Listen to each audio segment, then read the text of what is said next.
کہ ہم کو تو میسر نہیں مٹی کا دیا بھی گھر پیر کا بجلی کے چراغوں سے روشن. یہ کوئی سید نہیں ہے. سید ہوتا ایسا نہ ہوتا. سید خود بھوکے رہتے ہیں لوگوں کو کھلاتے ہیں. حضرت امام حسن علیہ السلام جا رہے تھے مدینہ شریف کا ایک باغ تھا دوپہر کے وقت. وہاں ایک آدمی نا مزدور تھا مالک کا, وہ غلام کام کر کے تھکا ہوا بیٹھا روٹی کھا رہا تھا دوپہر کے. اب اس کے پاس ایک کتا بھی بیٹھا تھا. وہ اتنا اچھا تھا غلام حبشی کہ ایک لقمہ منہ میں ڈالتا ایک کتے کی طرف پھینک دیتا. امام حسن علیہ السلام کو اس کی یہ ادا بہت پسند ہے کہ یار تھوڑی بہت روٹی دے دیتا, یہ برابر دے رہا.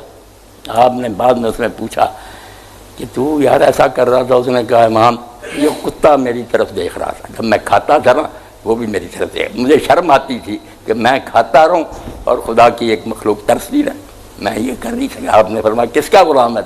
اس نے کہا سعید بن العاص کا.